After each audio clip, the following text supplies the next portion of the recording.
7:15 now, so we'll start the meeting.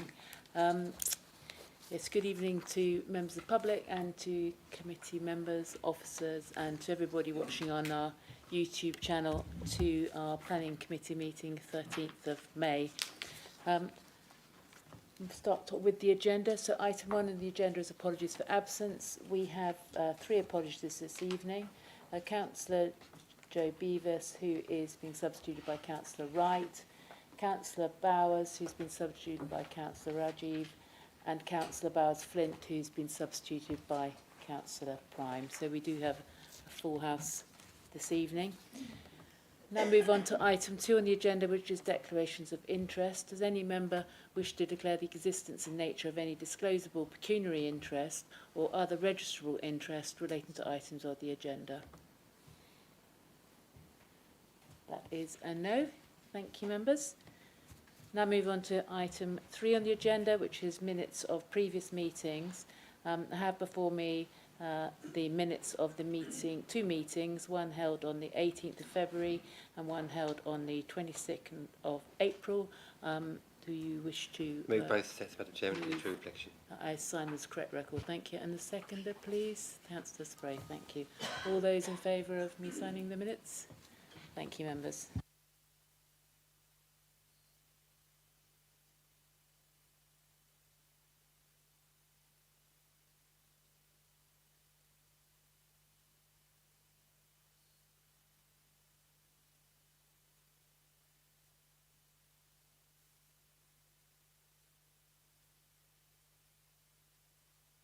Item 4 on the agenda is public question time. We don't have any registered speakers under this item, so we'll move now to item 5 on the agenda, which is planning applications.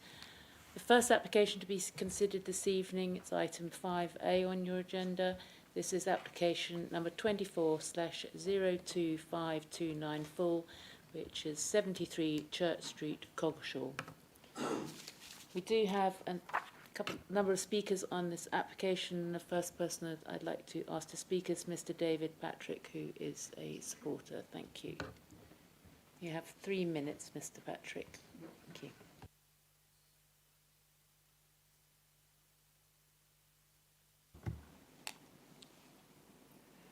Thank you for giving me the opportunity to speak with you about the application for the development of Hollingtons.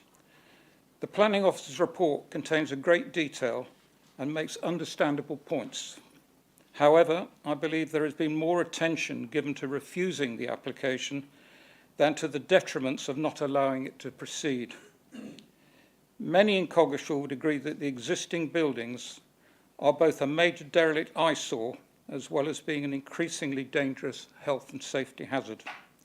Change is clearly needed and preferably sooner than later.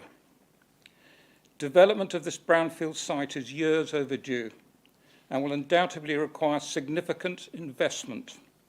Hence, in the total absence of any likely finance from either public funds or any philanthropic benefactor, the only way ahead can be from private development. The report, in my belief, does not adequately consider the safety impacts of doing nothing. The existing crumbling and collapsing buildings are a serious hazard, and regular pedestrians, walkers, school children, churchgoers, etc., are all increasingly at risk of serious injury, especially during the winter months. Neighbourhood housing and adjacent parked vehicles are also at risk of damage from these deteriorating structures. Further, the report addresses shortfalls from idealised building standards with which few houses in the conservation area would meet. For example, one person's ecology is another person's continuing health hazard, with rats, vermin, weeds and litter, let alone inviting vandalism. The submitted application offers a valid approach which largely mirrors the existing Weather Vane Cottages development on the other side of Vane Lane and provides a reasonable range of modern housing in keeping with much of the locality, together with individual gardens and car parking. The major concern now is that more changes demanded of the current application could well stop the proposed development completely by making it either financially or constructively unviable. Further to this, there is in fact no realistic alternative proposal looking likely, either in the short term or in the foreseeable future. How many more years have got to go by before these crumbling buildings are removed? Do we have to wait for someone to be killed or injured before a practical development can go ahead? So to conclude, I would ask you to take a positive and pragmatic decision on Hollingtons today, which will enable development to go ahead now, and that we are not left indefinitely with this dangerous and unsightly ruin. Development with some imperfections is vastly preferable to no development at all. Thank you.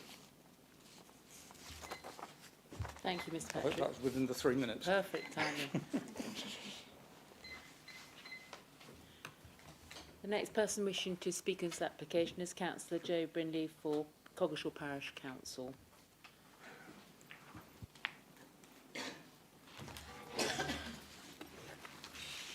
Good evening. I'm Jo Brindley. I'm representing Coggeshall Parish Council. Our observations and conclusions match those of the officer. I won't repeat them. Instead, I'd like to draw your attention to the particular contribution Hollingtons factory makes to our awareness of Coggeshall's rich heritage. The Hollingtons factory is identified in the Coggeshall Neighbourhood Plan as a building of historic, cultural or economic significance to the community. We are all familiar with historic buildings such as the Abbey and Paycock's House and the church. They remain today as evidence of medieval Coggeshall, the rich man's Coggeshall. But in 2024, our Industrial Heritage Trail, and here I have it, focused on a different Coggeshall, the 19th century Coggeshall, one of the most industrialised towns in Essex. The trail tells the story through the buildings. Many, such as the brewery, the isinglass factory and the foundry, have been repurposed, but they still provide evidence of not of the rich man's Coggeshall, but of the working man's Coggeshall. Hollington's factory adds a further dimension to the story, the working woman's Coggeshall. Without the factory, their story is incomplete. The factory buildings have deteriorated beyond rescue, but the size, the distinctive shape of the building, the corner position, should have been the inspiration for a redevelopment worthy of grand designs. It isn't. This proposal replaces the factory buildings with unremarkable housing that adds not a lot, preserves not a lot, enhances nothing, and therefore does not meet the demands of the Section 72 of the Planning Listed Buildings and Conservation Areas Act 1990. We ask you to follow the officer's recommendation and reject this proposal. We ask that the developers reconsider their approach. Just replicating the distinctive shape of the factory buildings would be a way of connecting the new with the old. Coggeshall deserves better than this. Thank you. Thank you, Councillor Brindley. So the next person wishing to speak is Councillor Tom Walsh, who's the ward councillor representing Coggeshall. Thank you to the Chair and others for the opportunity to speak briefly this evening. I think you may have a copy of my statement. I am a member of the Parish Council, but I'm not speaking in that capacity tonight. As you said, I'm one of 2 ward members. And I've been a member since 2019. I'm a former Chartered Town Planner, member of the Institute for 28 years, and I was Vice Chair of the Coggeshall Neighbourhood Plan Group, and I was part of that group throughout its 6 or 7 years. I do wish to support this application, and I hope we can move towards a decision as soon as possible. And I say this for several salient town and country planning reasons. The site on Church Road is one of the 2 main roads that go through our treasured community in this special village. And as Parish Councillor Parish Councillor Brindley just said, it has 2 National Trust properties, a conservation area, and I think over 100, well over 100 listed properties. So and this site, of course, is very prominent. It's close to the centre of the village, adjacent to a number of fine historic residences, particularly on the south side of Church Street, as one moves from Market Hill, right at the heart of the village or town, as some people say, up to St. Peter's Church, hence the name Church Street.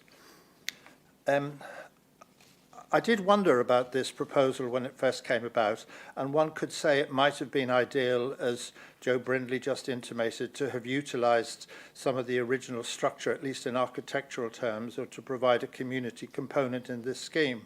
The current buildings, as we heard from our first speaker tonight, are in very poor condition.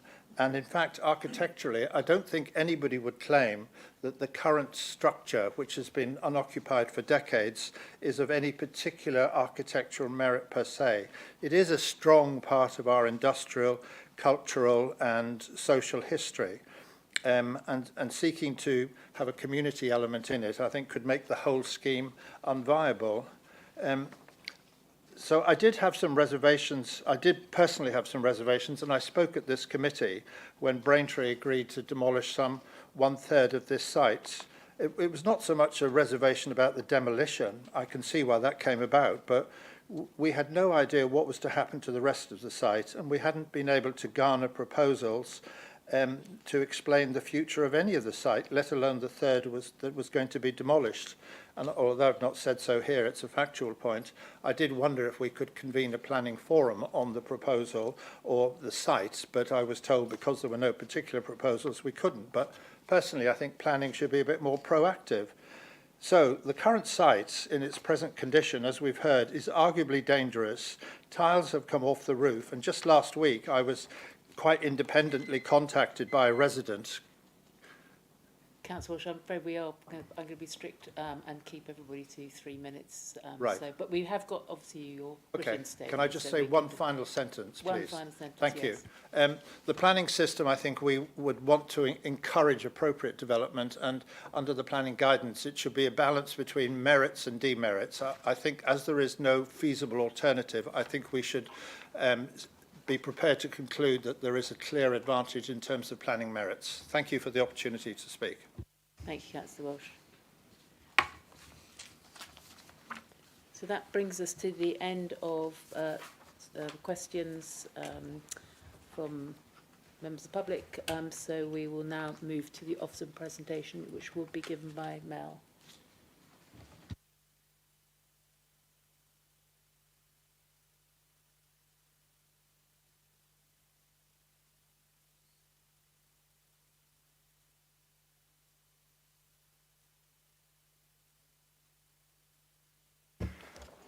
Good evening, members.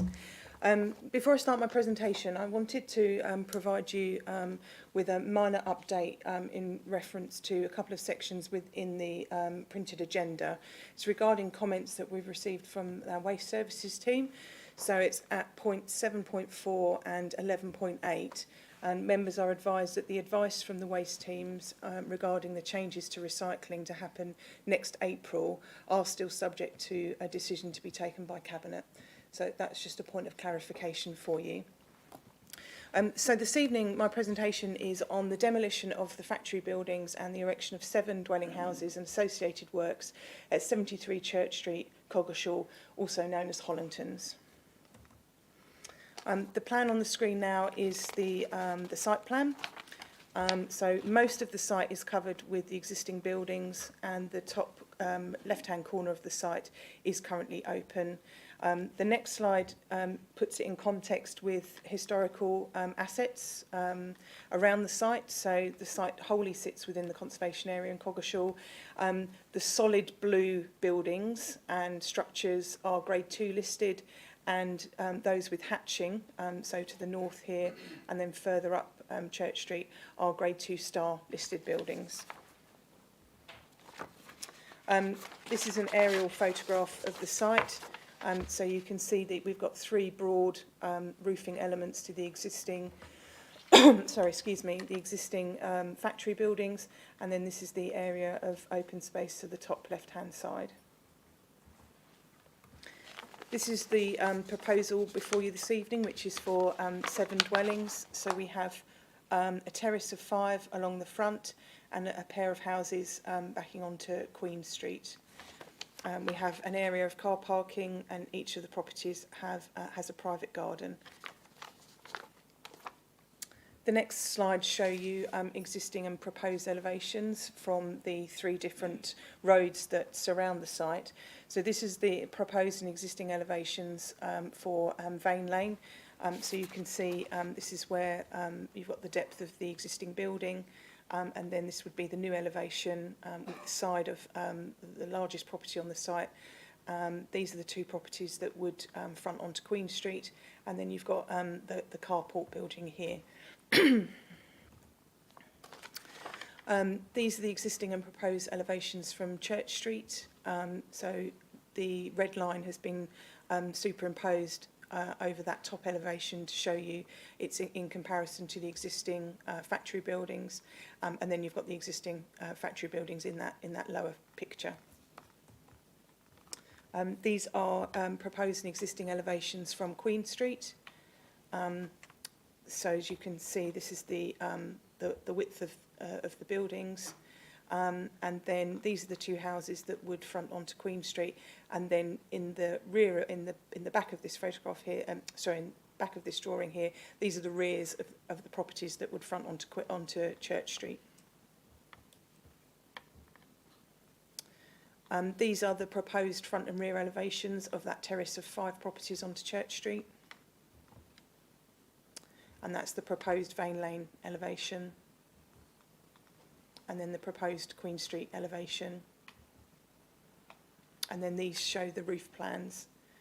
So I think within the committee report there is a mention of the roof lights, so you can see them here within the roofs of many of the dwellings. And then you can also see that the roof that covers over the carport. This drawing here shows you the extent of the existing factory buildings, which is the lilac colour, and then the extent of the buildings that are the new buildings that are proposed onto the site. The next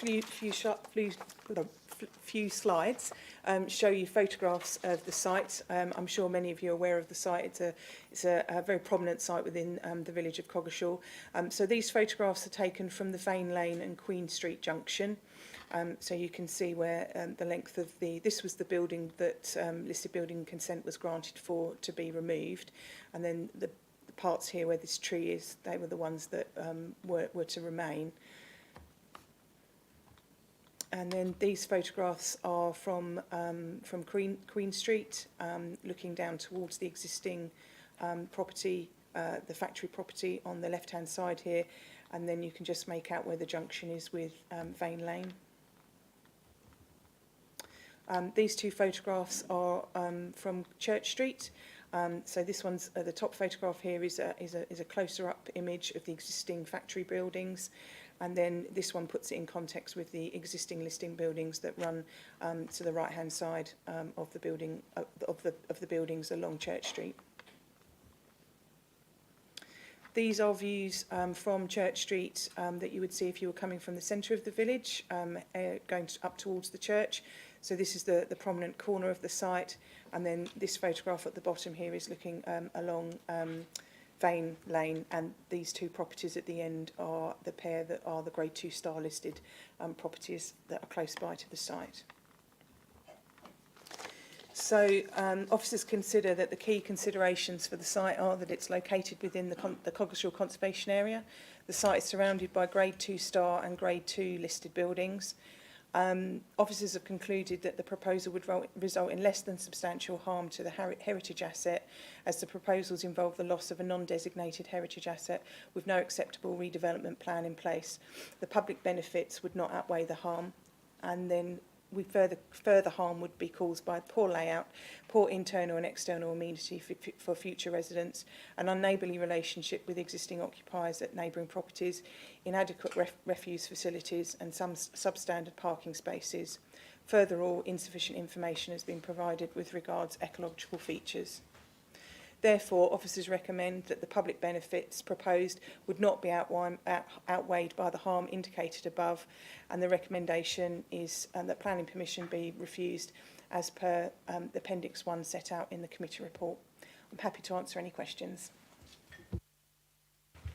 Thank you, Melanie. So I'll pass it over to members for your comments? Councillor Spray. Thank you very much, Chairman. I'll go first if nobody else has put their hand up before me. I want to thank Mel very much for her report. Just to say, first of all, with regard to the state of the building, I don't disagree at all with what any of the speakers have said. It is in a very poor state. It is a significant building within Coggeshall. And yes, I think we would all like to see it replaced with something that adds to rather than detracts from the village. But actually, I mean, my understanding is that the safety of or the state of the building, that's not something that we on the planning committee can take account of. There are other routes to go down if you're looking at it from the point of view of it possibly being a danger to the public. For example, we have the building control department here within the council who can and do go out and look at sites where there is, buildings are, in an unsafe state and possibly starting to fall down. And there are measures that the building control department can take to make buildings safe and to prevent further deterioration. That is the route to go down. This committee cannot either grant or refuse permission on the grounds of the state of the building, just to make that point, and I'm pretty sure I've got that right. Councillor Brindley said Coggeshall deserves better, and I would agree with that. I think actually this is one of the most direct, if I can put it that way, officer reports I've read in a while. It is very clear what is not acceptable in planning terms to officers, and therefore, the recommendation to committee is that this should be refused. Obviously, it's up to the committee to decide, but there is quite a long list here of things which are not okay. The design being one, the amenity space, both interior and exterior, for potential occupants and also for neighbours, parking and so on. I understand that an application didn't quite make it to committee last year. I think it was scheduled to and it was withdrawn. I think almost certainly on the advice of officers because they felt there was just too much wrong with it. And I think it's very disappointing that it's come back and isn't acceptable. I know the number of dwellings have been reduced. I think it was 9 proposed originally. It's gone down to 7. But not very much else has changed as far as I can see. The design is still not good. As I say, the parking isn't acceptable. And there's one point in the officer's report on the dwellings. I think there are 2 which are proposed to be on Queen Street, who would have front doors that exit straight onto the highway. There's no footpath at all. And actually, Mel goes on to say that that point alone would make defending an appeal against refusal pretty much acceptable. It's really not good. It is very disappointing. I think all of us here would just really like this evening to have had an application which was a better quality design, better thought through, better layout, and that where the impact on neighbouring properties and on the conservation area was less detrimental, and that's just not the case. So I think it is extremely disappointing. I'll leave it there for the moment. Thanks, Chairman. Thank you, Councillor Spray. Councillor Ritchie. Thank you, Madam Chairman. I find myself agreeing with most of what Councillor Spray has just perfectly summarised there, and thank you to Mel for the presentation and also for the 3 speakers this evening. I think I have sympathy for all 3 of them at this point in time. I think one of the points that sells it for me to agree with Officer's recommendation this evening is that we are looking for the right design in that area, and this just falls short of what that design is demanding of that area. It's in a conservation area, so it has to be right. And in trying to squeeze in what the proposal is this evening, on page 26 of our report, 11.4.14, it falls short on the Essex Design Guide around the space and the amenity that it needs to provide for any prospective homeowner as well. So if you're looking on it on a longer balance, it's not just about what it's going to deliver for those who have to live around it in Coggeshall, but it also falls short of what it needs to deliver for those who might want to live in those properties as well. Again, some of these points aren't particularly highlighted in the report because there are other items in the report that show why this should be refused this evening. I completely agree with Councillor Spray around, I think, all of us here, and this isn't the first time that this area, this property has come up in the committee for consideration for a number of items. Obviously, earlier on in the year, or sorry, later last year, was the demolition of part of the area. But I think everyone here would love to see something brought forward that is right for the area, right for Coggeshall, that helps to kind of endure and instil the legacy of the use that it had previously as a factory, and delivers some housing that's right for Coggeshall. Thank you, Madam Chairman. Thank you, Councillor Ritchie. Councillor Finken. Thank you, Chair. A couple of speakers in favour of the proposal have suggested that nothing will happen if we refuse the proposal this evening. I think that's not the case. I think we would expect the developers to come back with an improved proposal and have admitted also that it's not ideal. Well, whatever is built is going to be there for the next 100, 200 years. So it's important that we wait a bit longer to make sure that a properly designed proposal comes forward, as both the previous speakers on the committee have said, that is acceptable both to the people who are going to live in the houses and the other people in Coggeshall and the community. That I think is a sufficient reason for turning down the proposal tonight. Thank you, Councillor Finken. Councillor Abbott. Thank you, Madam Chairman. Well, I find myself not quite sure which way to go on this one, actually, because I think the two speakers, the resident and Councillor Walsh, made very good points. And I hear what Councillor Finken says, but you wonder how many more years it might be before something does happen, and how many more years things might be falling off these buildings. But on the other hand, from what we can gather, they can't be repurposed in their current form. As I think that's got that right understanding. They can't be redeveloped as they stand. So we're going to lose the heritage anyway, if I've got that right. They can't be internally reconfigured using the existing structure. So it's a bit of a standoff, and I hope Councillor Finken's right and we do get a better proposal, because what tips me towards supporting officer recommendation is not just the design, but the fact that the internal living spaces are not up to standard. And I don't think we should be granting that anymore in this country. You know, building properties where people are going to be living in conditions which are not up to the acceptable standards, and the same applies for the parking, which is described as cramped.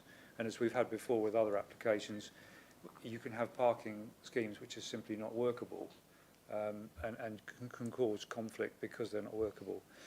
I'm glad the case officer raised the issue of the bin advice. That might have been prompted by what I said this afternoon in an internal briefing, where I did point out that it was saying that we're going to have the extra bins next year. Well, of course, the decision won't be made until Cabinet later this month. So I think that's absolutely right. We can't act on that basis if we were minded to grant tonight, because I think legally we'd be in a difficult position. There was one point I wanted to pick up, if it is refused tonight, on reason 3. It says insufficient information has been submitted regarding ecological features. Should that not be protected species, as I think that's what it refers to specifically, to do with bats? Or are there sort of wider ecological matters that might refer to? I'll leave it there. Thank you, Madam Chairman. We'll just wait for Mel to come back on that point. Yes, looking back at the comments we had from the ecologist, it was specifically to do with European protected species, bats. So that reason for refusal we can amend slightly to include that specific reference. Thank you, Mel. Does anybody else wish to speak? Councillor Schreer. Thank you, Madam Chairman. And agree with a lot of the comments, especially that Councillor Wickie and Spray and Finnegan spread. And I think the important thing is that the speakers who came forward from the public tonight, and taking into account the facts that the Essex Design Guide and guidelines are not actually being adhered to is a very important fact. I think the point that Councillor Abbott made about, because it's something I jotted down, about the potential for the recycling future as well. And also, it is a heritage site, as has been stated, but the sense of place that needs to go there, it's very important. And I think it wouldn't be my idea to accept buildings that are not going to give a sense of place to Coggeshall, considering what's involved there. To go to a quality that's half acceptable rather than holding out to something that will be really acceptable, not only to all the residents, but the communities and the people that visit Coggeshall, because it also is quite a tourist attraction as well. And I think there's just that huge combination of factors that need to be brought together to ensure that design, and also the car parking and the arrangements and everything else, I think could be a lot better sited and used in conjunction with the design of the building, but obviously that's for developers. But I think overall, I agree with the officer's recommendation, and hope that a developer will come back with a much better design, incorporating all the comments that the planning committee and some members of the public have made tonight. Thank you. Councillor Spray. Thanks, Chairman. Sorry, I meant to check something. Reason 4 for refusal is the lack of any sign of Section 106 planning obligation. Is that still the case? I know sometimes they can come forward quite late, but do we still not have? We don't have one. Thank you. I don't think anybody else wishes to speak, in which case would anybody like to move officer's recommendation? I think Councillor Spray, you had a I'll hand. move officer's recommendation for refusal. And Thank you. a seconder, Councillor Ritchie. So it has been moved and seconded that this application is refused according to the officer's recommendation. All those in favour of refusal? That is unanimous. Thank you, members.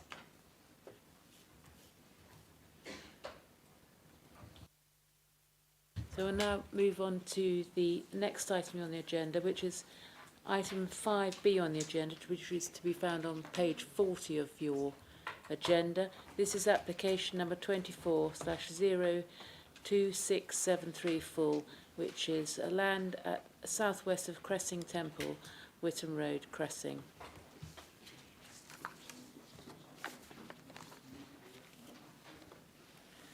So we do have just one speaker on this application, who is Mr. Alec Greenwell. If you'd like to come forward, thank you. It's from the applicant. Thank you. I'm Alec Greenwell. I'm a development manager at Eden Renewables. We'd like to thank the officer for their diligent work preparing a thorough and balanced assessment, ensuring our application complies with your development plan and national planning policy. We're very pleased that the planning officer has recommended approval. There are no objections from any statutory consultees or parish councils, and Whittam Town Council supports the application. The application site has been very carefully selected. It's an excellent site next to an operational solar farm where we will connect into the grid, so there will be no need for overhead cables. We will be very well screened from Cressing Temple, which is over 100 metres away and well away from any residential properties. I'd like to address a few key points about the plans. First, land use. 2/3 of the farmland in Braintree district is high quality, best and most versatile, grade 2. However, in our project, the panels are entirely sited on moderate quality, grade 3B land. Whilst 10% of the overall site is grade 3A, we will not have panels on this area. Natural England has raised no concerns about the project, saying it will not lead to significant loss of BMV land for future generations. In fact, the land will remain in agricultural use with sheep grazing on site. At the end of the solar farm's life, it can be returned to cultivation, having benefited from being rested and the absence of chemical inputs and acting as a carbon sink. Second, landscape impact.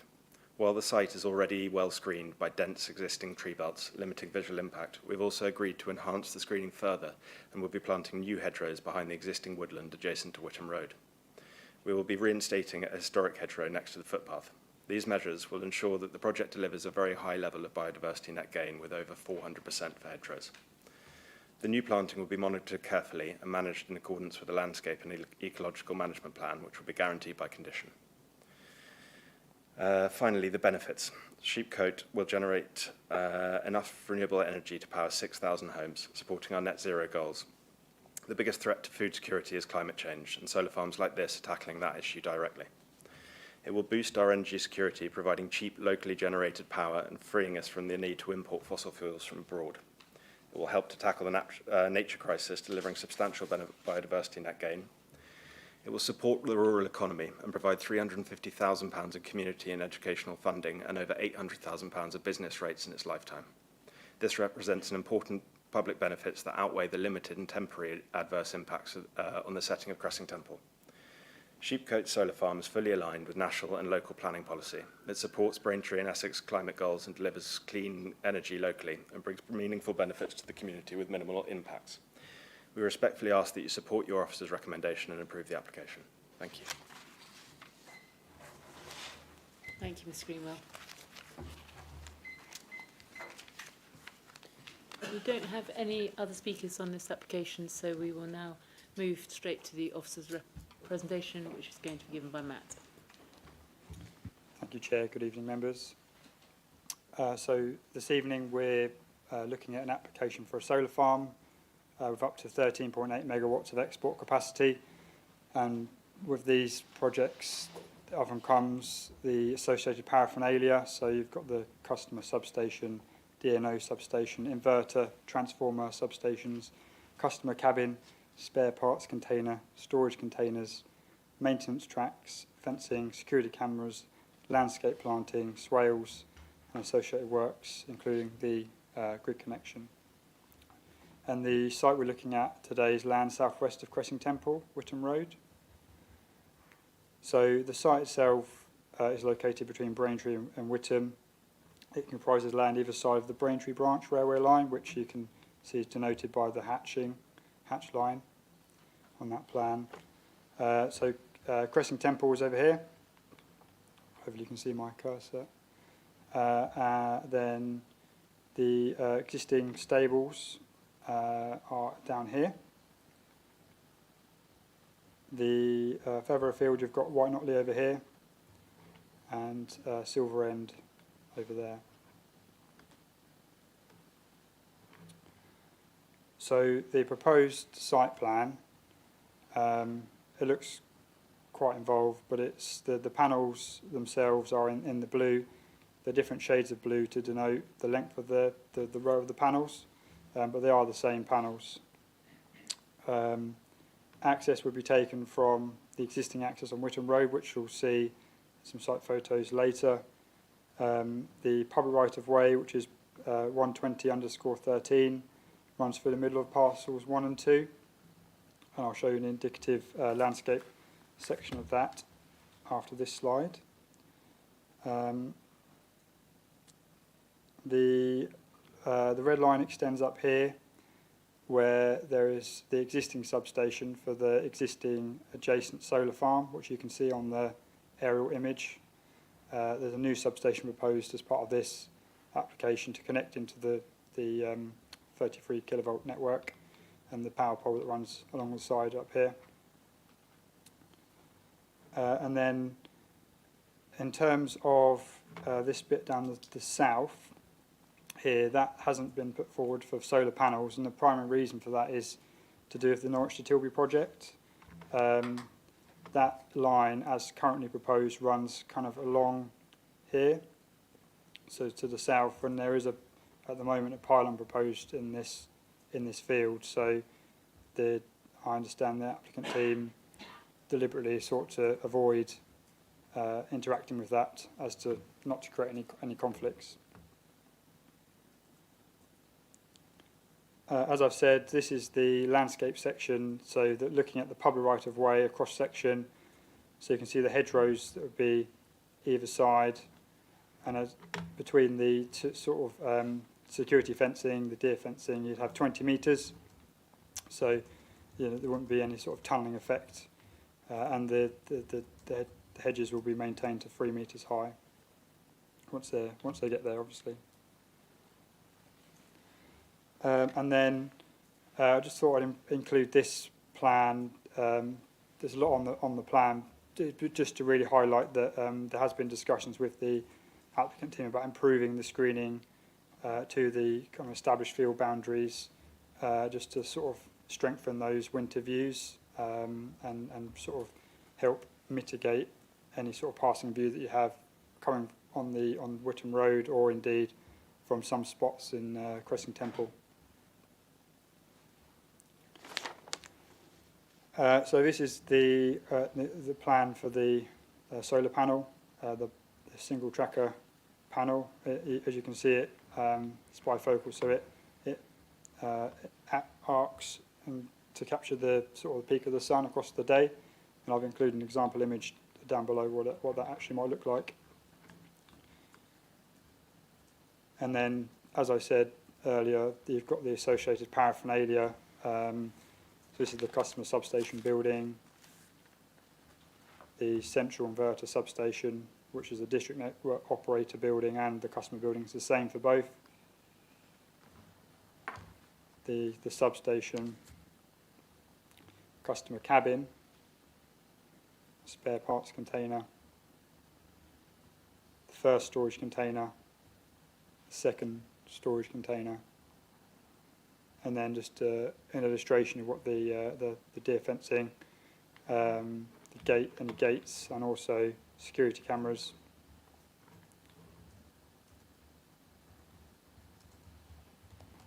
Right, just to take you through some site photos. So 2 views here. They're both, the site's on the right hand side on both. The top image is a bit further back on Whittam Road, and the bottom image is a bit further along Whittam Road if you're going towards Whittam. And in the bottom image you can see Cressing Temple on the left hand side. So you can see it's very well screened at the moment, but there are some sort of fleeting views. And this is the existing site access. So I'm looking back the way we just came, so looking back towards Braintree. And obviously you can see the stables being constructed over here. And when I went to the site, obviously they are built, as you can see. Yeah, the site's over here, and this bit, and over here where you can't see. So we'll take you through. So when I do my site visits on these sort of sites, I like to screenshot where I am so I can remember where I take pictures. So the sort of the blue dot is where I am relative to the site itself. So I'm looking this way down here, back along the track, and you can see some of the sort of commercial buildings in the distance over there, and you can see some of the horse grazing. And there was a late update report circulated to confirm that it was horticulture, not horticulture use. So it's an important distinction, and apologies if any confusion was caused. And then from that same spot, just a view through the woodland belt towards the tea rooms, which is where that would be on the Cressing Temple. So you can see it is pretty well screened, and this is peak winter. And a picture of the public right-of-way which goes up to Cressing Temple as well. And then a view just across the site towards the railway line. And then just some more photos. So I'm looking across towards the Fuzzy Mutt, which you can see is partly a residential property, but again that is well screened for existing vegetation. And then I'm sort of at the corner of the site. You can see the existing solar panels on this aerial plan.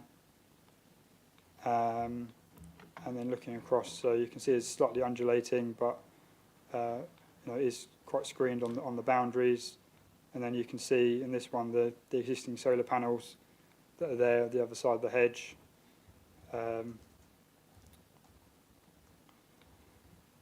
And then, yeah, just a couple of photos with the railway line is to my right-hand side on these photos, just showing you a few different parts of the site on that side. The public right-of-way, which is outside of the red line, but that goes over the railway line, just to show you that. And the view into the southern parcel, where the other panels would be.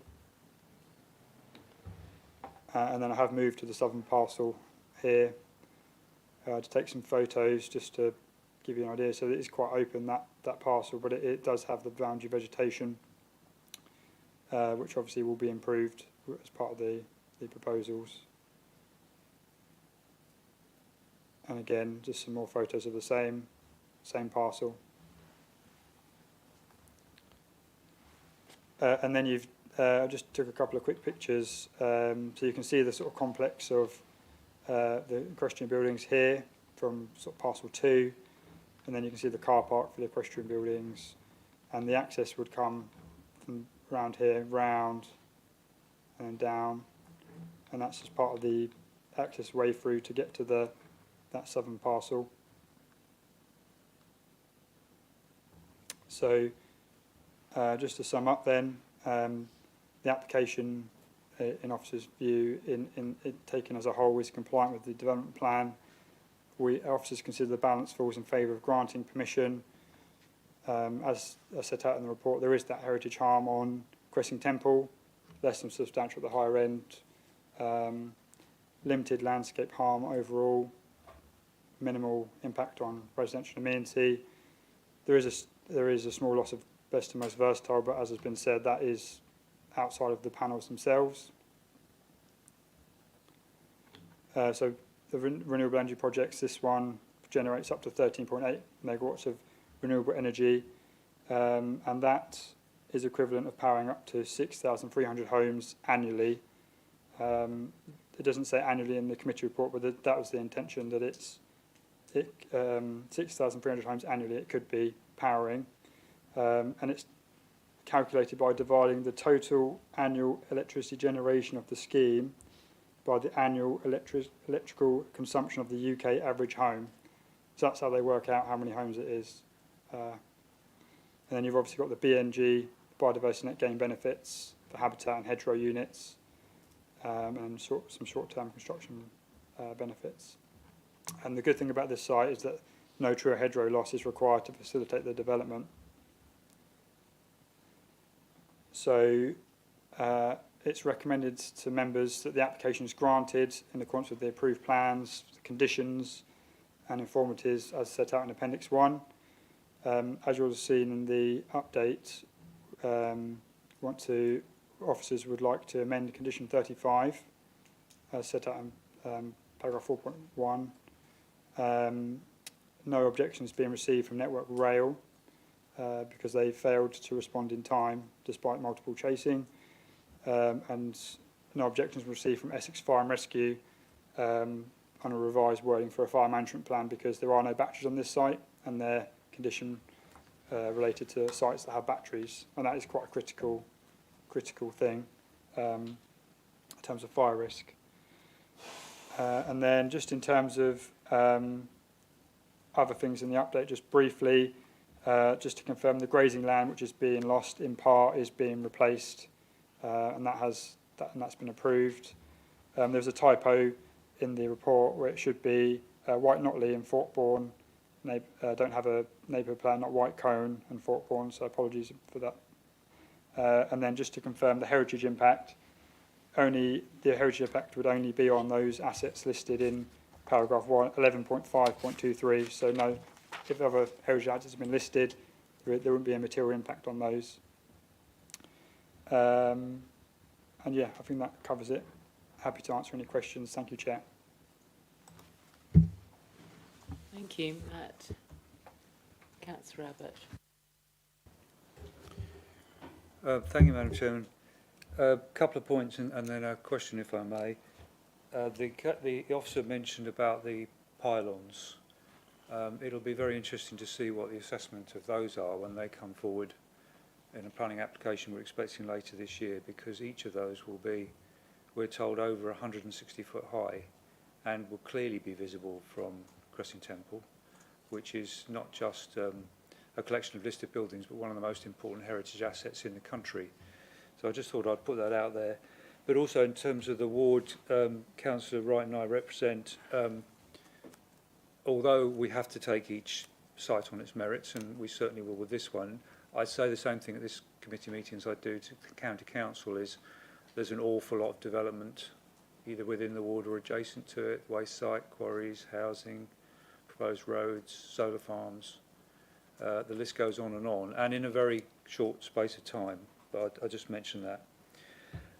There's a lot going for this particular proposal in terms of the point we often raise about agricultural land. It doesn't take up any BMV land. The small proportion of the site, which is 3A, is not going to have panels on it. So that's a benefit. And a further benefit is the relatively high level of biodiversity net gain. But that brings me on to the area of the question I wanted to ask. I looked very carefully at the application. Although I support this proposal, and I'm very likely to vote with officer recommendation, I am concerned about any potential impacts on Cressing Temple. It is a very, very important site. Now tonight, as I drove past, there was a low sun, and I could quite clearly see, even with the foliage pretty much fully out now through that woodland belt from the B1018, glimpsing views. They weren't, it wasn't a full view. So I've no doubt, and I know from going past there many, many times, that woodland belt does not provide 100% screening. So in the discussions, in the papers, I wasn't clear about what is being proposed, and I don't know if the officer could go back to the landscape slide. The developers say in the discussion, in the presentation tonight, that they're going to provide a completely new hedge all the way behind the wood. That's what I think they're saying. In other places, it talks about filling in gaps within the woodland. So could we have a little bit of a dive in to precisely what, because obviously the panels are going to be set back a long way from that woodland, which is a good thing because that reduces the visibility. But what are we actually proposing in terms of improving that screening? Matt, can you address those points? Thank you, Councillor Abbott. It's a good question. So this is the plan I think you're referring to. So yeah, it's something that we raised as well as the applicant team, the planning team, that there was those filtered views, and we were in discussions with the applicant to see what could be done to improve, and make sure that site is better mitigated. This is a plan which shows what could come forward. It looks at the existing woodland and at the condition of that, but it also you can probably just about make it out with the sort of yellow hatching. I'm sort of marking it on my cursor. That is proposed to be a new hedge, a new native hedge between the hardcore and the track. So that would provide in this particular area near where the access is. I think that's where the access is. Maybe a bit further up, actually, sorry. So where you've got Cressing Temple on the right-hand side, it kind of helps protect that view across from Cressing Temple. The mitigation doesn't extend all the way up Whitton Road to the extent of the site. That was something that we had asked for, but the impact overall is considered to be low in landscape terms. This is the sort of compromise that we arrived at. The other added complication is that the applicant isn't the landowner, and they will need to get landowner consent to do something like this or do anything in terms of additional mitigation. So securing that may be difficult. So we came to this sort of potential solution, but we've got a condition which requires further information to be submitted. Does that answer your question? Could I just come back, Madam Chairman? So I do, based on what you've just said, and that have concerns. So one of the photographs we show where that is the track where the blue diagonal lines are. Is that the track? I think this is the public right of way here, and then this is the sort of access track. Yes. So with the photographs, that showed loads of hardcore had been dumped into the edge of the woodland. I could see it, bricks and lumps of concrete. And it actually says there, proposed native hedge planted between hardcore and existing trees. Well, that doesn't fill me with an awful lot of confidence that we're going to have, you know, a healthy hedge growing quickly to screen. And also that is in a slight dip there before the land rises into the field. Was there no consideration given to a hedge the other side of the track, on the rising ground? But in any case, whether your answer to that is yes or no, can we make sure, because you say that condition is requiring further detail, I think there is more work to be done there to make sure that as quickly as possible we could get better screening between the barn complex and the panels. You know, it's a good point. Yeah, we did initially. Our suggestion was to have the screening the other side. What it came down to is that issue with the landowner and what they would permit.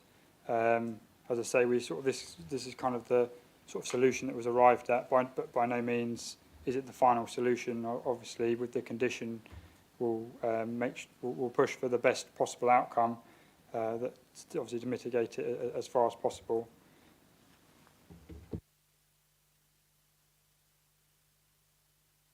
Councillor Diamond. Thank you. This seems like a very positive application. I've bored you all about my comments with the ecological crisis many times before, so I won't go into detail on that. And I'm not naive. I understand that this alone isn't going to solve that crisis. However, it is part of a wider plan. Cheap, clean energy is good for the cost of living crisis, and I think that it plays an important role there too. It's really good to see the solar farm will largely be hidden from public view. Not that I think these are a massive eyesore. I understand it does somewhat, obviously it's a beautiful landscape there, but I don't think these are the eyesores that they're sometimes made out to be. But it is good it is being screened. We need both energy and food security in this country. Often these two can be competing factors, and I know we have agreed in the past to build on high quality land. The fact that this is not built on high quality land is obviously a positive too. Thank you very much. Thank you, Councillor Diamond. Councillor Ritchie. Thank you, Madam Chairman. I've listened very carefully to the previous two speakers. Just a couple of comments, if that's okay. I think the one thing we need to remember here is that there is no hedges or there is no trees coming out as part of this application, not even for access. So I think we need to take that into consideration. And from the landowner's perspective, I think demanding having that hedge put on the other side of the track would somewhat impede reinstatement to its original state if after a period of renting time he wants to revert it back to its original use, and then you're back to taking a hedge out, which again conflicts with some people's views here. So if we are going to have a hedge, then at least we're going to have it in a place whereby it's probably got a sporting chance of remaining there in perpetuity rather than being taken out as part of reinstatement in the future. I think as far as the application goes, well, if Carlsberg did solar applications, this is probably one of the best ones because, as you mentioned, Councillor Diamond, there is no loss of B&V land here, and they are somewhat Marmite from a viewing perspective. Some people like them, some people don't. However, with regards to meeting some of the needs of our energy and the energy crisis, as mentioned by the previous speaker, and having granted some fairly topical and controversial ones in the past at this planning committee, I think this is one of the easier ones that we will have to consider over the lifetime of this planning committee. Thank you, Madam Chairman. Thank you, Councillor Ritchie. Councillor Wright. Yeah, I think I agree with the first three speakers with the site and everything else. But one thing, when I was looking at the plan, the railway goes through this middle of the site, and they talk about potential fires on the site and access for fire engines. Will the fire engines, if they turn up at the Witham side, be able to get to if there's a fire on the opposite side, is there adequate access across the railway line or under the railway line? Can you answer that question, Matt? Thank you, Councillor Wright. So part of the reason for including the fire risk management plan condition, or whatever form it takes, is to essentially bottom out those details. The Essex Fire and Rescue themselves haven't raised an objection to the application, meaning that they're obviously content that they could put out a fire on that site should there be a fire. But we have put this condition on to make sure that there is a strategy should there be a fire, how that is managed and how that is accessed. So yeah, so it's a good point, but it is one that will be resolved.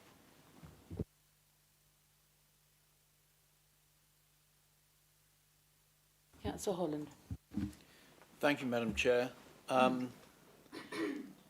I want to sound uncharacteristically positive about this proposal.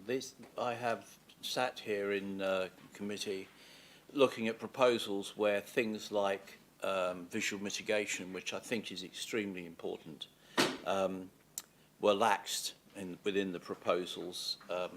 In actual fact, I'm personally entirely confident that what we already know tells me that this will be effective mitigation, and of course there's potential for further improvement.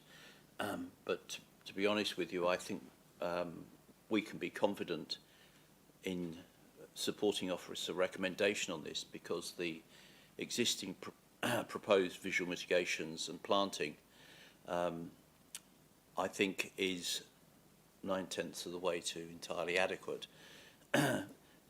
The most important thing to my mind is that we try and make sure we take on board what the public, what are the people who are going to be the host communities for any of these developments, what's the impact on them? And what I know about the people of this area is that they love their countryside and they don't want to see it industrialised. I know it's industrialised. It's currently a farming area. So it's just changing. But it's that landscape character they don't want to see changed. And I have to say to you that from what I've seen of this proposal, and we've seen it at Planning Forum, this to my mind is as near to an exemplar which other solar farm developers ought to look at as I've ever seen.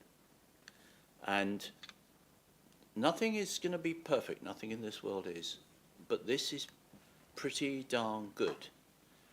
And I actually look forward to it being in place so that I can say that is the sort of thing we should be achieving. We should understand how the topography works. We should understand that there are heritage assets, the very nature and setting of which we need to protect. And yet we live in a world where change is inevitable, and these sorts of developments are going to come forward. And so I have absolutely no qualms about supporting officer recommendation on this, because, as I say, I think this is the best I've seen while sitting on this committee. And so I shall cheerfully support officer recommendation. Thank you. Thank you, Councillor Holland. Councillor Hook. Thank you, Madam Chairman.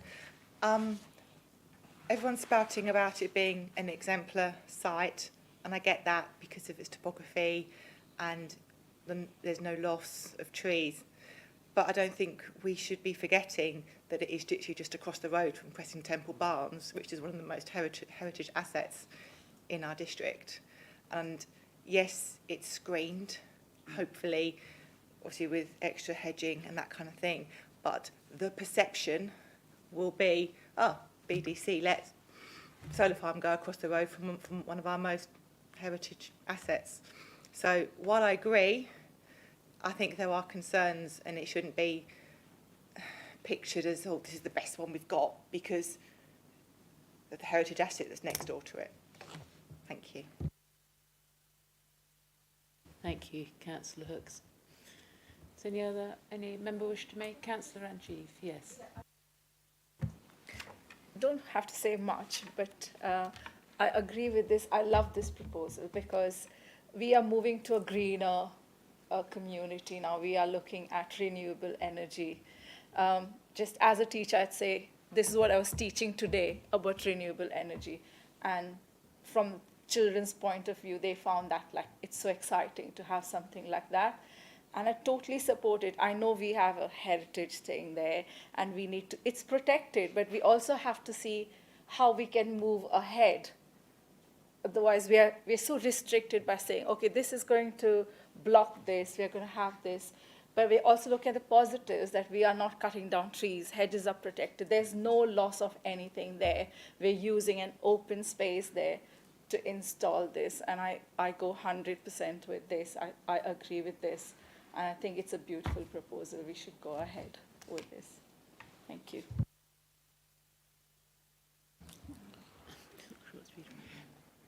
Any other member wish to speak? Chris. Sorry, apologies, Councillor Parker. I just wanted to pick up the point that was raised by Councillor Abbott in terms of the hedgerow. I think so. There is a point.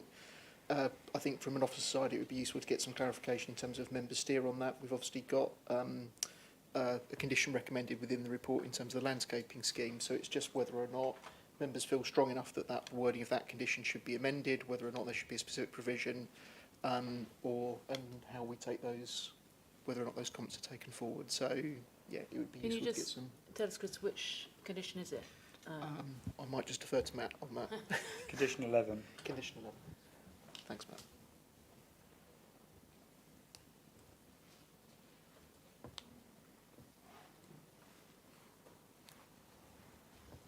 I think we just might just quickly read through that again.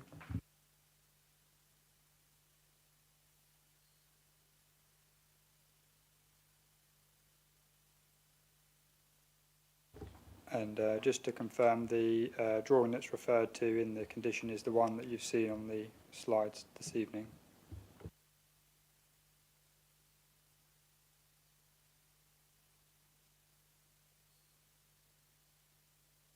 Matt, could I just ask you to just pull that slide up again, just because I was looking at myself and I found it difficult to read the notations on the plan. So perhaps if you could just explain.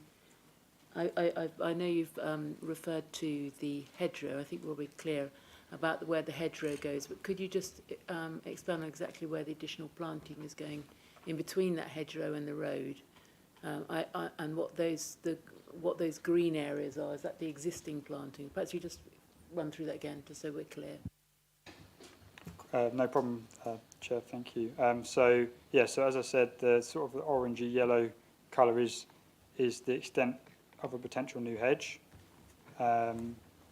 Then you have, well, I think what the proposal is, it's not, the plan isn't the best in terms of what it's showing as proposed, because you've got a lot of the existing planting, but I think that is denoted by like the blue, and the green is the areas where there is potentially some additional woodland planting, to include maybe some native evergreen and shade-tolerant species, including yew and holly. So the green areas are basically where they're looking at, where they've done an assessment on the woodland belt in that area, and in those particular areas where there could be an opportunity to provide more planting, basically.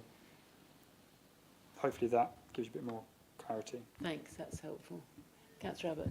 So are we saying there's still wriggle room on this and that you can ask for enhancement, or are we saying we're approving this and nothing else? So we're approving this plan in principle. So we're asking what they've shown in principle here to be submitted in terms of the finalised proposal. We need to have more information that, obviously, as you raised a good point about whether it would actually work, whether it would establish, and that's something that we need to really interrogate. And So we are asking for more information. Yes. Yeah. So I'm happy with that, and I think it's not just that those woodland bits; it's the fact that where that hedge is proposed to go, there is currently hardcore that you can see is spilled into the edge of the wood. So I think as part of that, if officers can You know, there's no point in planting a hedge into hardcore. It's hardly rained in 3 weeks. You can imagine what little whips are going to do planted into that. But on that basis, I'm happy to, if no one else wants to speak, I'm happy to move officer recommendation, Madam Chairman. Chris is just going to clarify. Apologies, Councillor Abbott. So just to be absolutely clear, the reason I was seeking the clarification on this is obviously the parameters that we're securing effectively with condition 11 is around what's the detail on that plan. So further detail of that will come forward, but I just wanted to be clear that in terms of member steer, we're not seeking additional that's shown. If it's finer detail, then I don't think the condition, and if members are comfortable in that, then I don't think we need to amend the condition. But I just wanted to be clear on that. It's making that work. Yeah.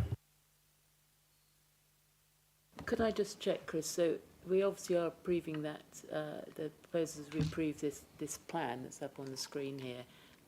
Are we happy that that plan is going to be adequate? Because obviously that's going to confine what is proposed. So just to be clear on that. So that's the precise reason I was just seeking the clarification, Madam Chairman. So it's just making sure that sets, members are comfortable that sets the parameters, and then as part of the discharge of condition process, we would then get the finer detail that would come through for the planting based around that plan.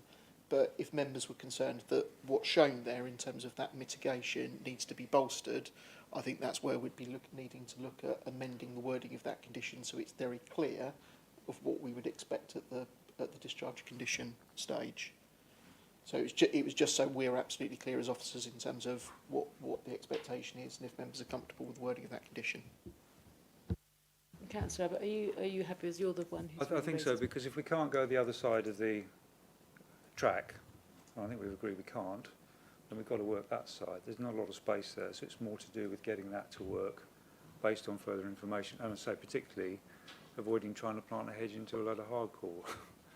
But on that basis, Madam Chair, I'm happy to move officer recommendation. Okay, thanks, Councillor Abbott. Councillor Ritchie, are you putting your hand up to second? Yeah, happy to second. I think condition 11 is strong enough to enforce that the hedge does take, and we've got that 5-year period to ensure that if there are gaps in places, that they do remediate any lack of that. But I think in the first instance, they need to, as Councillor Abbott said, need to make sure they're planting in the right place. There's no point in planting in hardcore. You need to spread that out and make sure it's got a good bed to start in the first place. Happy to second. That's with the amended condition 35 and the subject to no objection from that Network Rail. Okay, so that has been moved and seconded. We grant this application. All those in favour of granting the application? Again, that is unanimous. Thank you, members.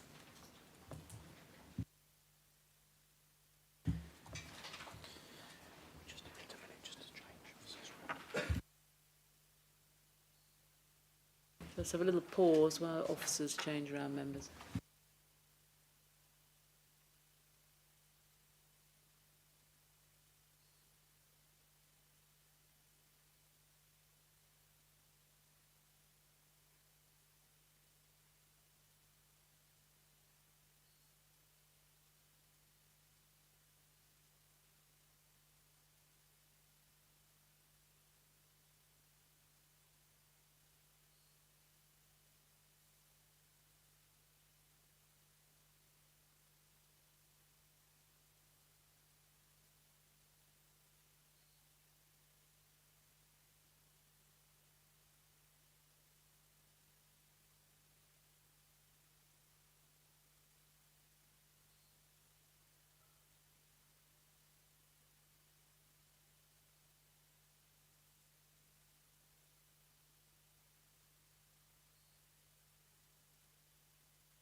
Right, thank you, members. We'll now move on to the next item this evening, which is item 5C on your agenda, which is to be found at page 117. This is application number 24/02684 full, which is Towerlands, Panfield Road, Braintree. And am I right in thinking We do have speaker, yes, Mr Smith. Thought you've been waiting patiently.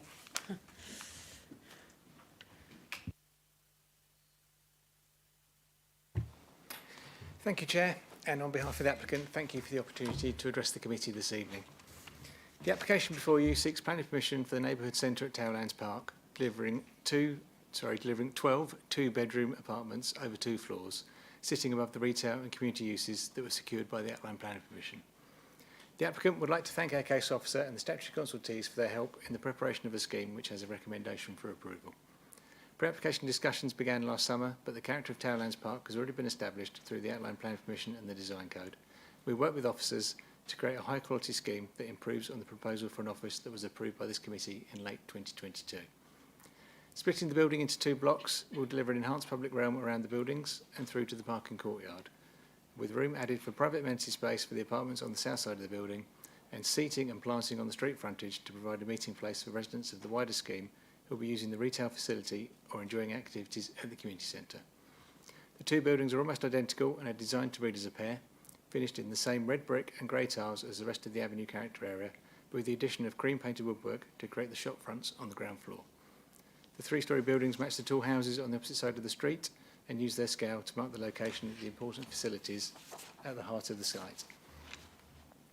The retail and community uses will serve the new residents of the site and existing residents of the town to the south, delivering some of the planning obligations secured as part of the redevelopment of the wider site.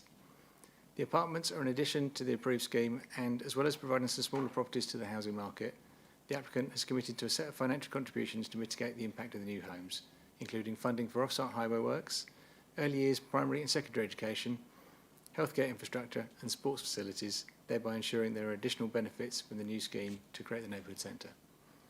To conclude, the scheme will continue the redevelopment of the wider site in accordance with the approved design code to create a high-quality, aspirational, beautiful place where tomorrow's families can thrive happily and safely. As such, I trust you will concur with the case officer's recommendation and resolve to approve the application planning permission to create the residential, retail and community uses at the neighbourhood centre of Towlands Park. Thank you, Mr Smith. So we'll now move on to the officer presentation, which will be given by Mel. So as mentioned by Michael, the application before you this evening is for the creation of a pair of mixed-use buildings at the neighbourhood centre within the centre of the Towlands Park development. The buildings comprise of retail and community uses on the ground floor and 12 two-bedroom apartments on the upper floors with an associated car park, hard and soft landscaping and a recycling centre. This location plan shows you the various phases of the Towlands site, which you're probably all well aware of by now, as it's come to committee a number of times. So the site we're looking at this evening is this red area here, with then the main road linkage back towards Panfield Lane, and then you've got the other phases that have all come forward for reserved matters applications to you in the past. This is an aerial photograph of the site, and you can just see in the centre here the kind of empty block, which is the location earmarked within the design code for the neighbourhood centre, fairly close to the main entrance off of Panfield Lane. The next slide show the elevations of the proposed buildings. So, as Michael said, they have been designed to replicate each other. So we've got the proposed elevations for the retail, front and rear, and then the side elevations, and then the same in terms of the elevations for the community centre. This is a street elevation looking from the Gallops. So you can see the gap between the two buildings where there is landscaping proposed, both hard and soft landscaping, but here you can see the scale of the trees that are proposed. This is a view from the rear of the site, which is where the car park is proposed. And then a CGI image from the car park looking through the centre of the site to the main spine road. These are the floor plans for and elevations again for the community building. So on the ground floor, the community space has been divided into two, with then kitchen and toilet facilities between. And then we've got 6 flats in this one building, 3 on each floor. And then the same flat arrangement on the retail building, but the retail space in this one has been left open and flexible, depending on who the future occupier will be, or the end occupier will be. Elevations and plans for the substation. And then the next 2 plans show the hard and soft landscaping details, but also put in context where the 2 buildings sit within the site, and the main spine road, with then the car parking to the rear, and then a recycling centre accessed here, which is one of the requirements within the Section 106. There's another one located elsewhere in the site. This shows the proposed landscaping across the site. So you can see the trees located between the 2 buildings, and then trees throughout the proposed car parking areas. Photographs of the site. It's surrounded by roads on 3 sides. These are photographs from Furlong Road. And then these are photographs from the Gallops, which is the main spine road that runs through the site. And lastly, photographs from Pelham Road, which runs along the southern boundary of the site. There were some additional conditions that you would have seen within the update report. Bear with me. So you would have seen within the main agenda report that we were waiting for comments from the lead local flood authority. They did come back and have withdrawn their holding objection. So there's conditions 27, 28 and 29 and 30 are set out within section 4 of the update report.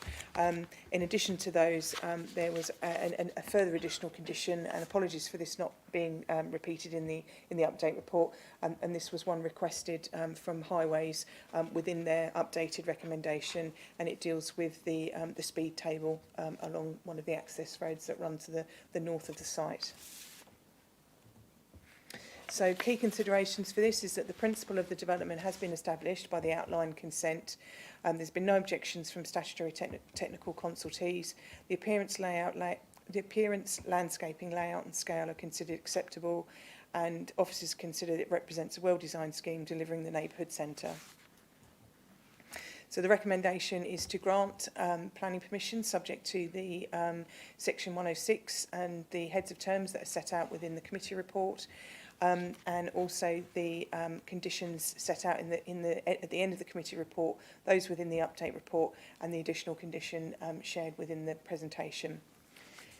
Before I finish, in terms of the other items that were referred to within the update report, section 1 related to, sorry, not section 1, section 2 related to setting out the precise financial contributions in terms of the section 106, and section 3 related to the updated Highways recommendation, which came in, and then there is the discussion in there about the funding for the bus route. And we're waiting for clarification from Highways in terms of that. And that will either, depending on the outcome of that information from Highways, it will either form part of the Section 106 or it will fall away. Subject to those changes, officers recommend approval, and I'm happy to answer any questions. Thank you, Mel. Members, over to you. Councillor Ritchie. Thank you, Madam Chairman. I'll kick off on this one. So, not the first time we've seen this, either through either Planning Committee or through the Planning Members Forum. So, what's really good to see is it coming forward for an approval this evening. As I said, we've cycled through this a number of times, and I think we need to commend Dendara and their agents for bringing this to us to allow us to comment on it in a number of formats. We know that it changed significantly the last time they brought it to Planning Members Forum, and it was good that they've taken on board some of the comments that we've made as a collective, and some of the ward members too, and brought it back to us this evening. I think, bearing in mind this has got outline planning permission anyway, it's a really good scheme. It complements the wider development as a whole, and I think it will have some really good benefits for the residents who have already moved in upon that development, but those that are yet to move in as well. I think sequencing-wise, I think they've pretty much got it spot on with regards to when to build a retail and community unit.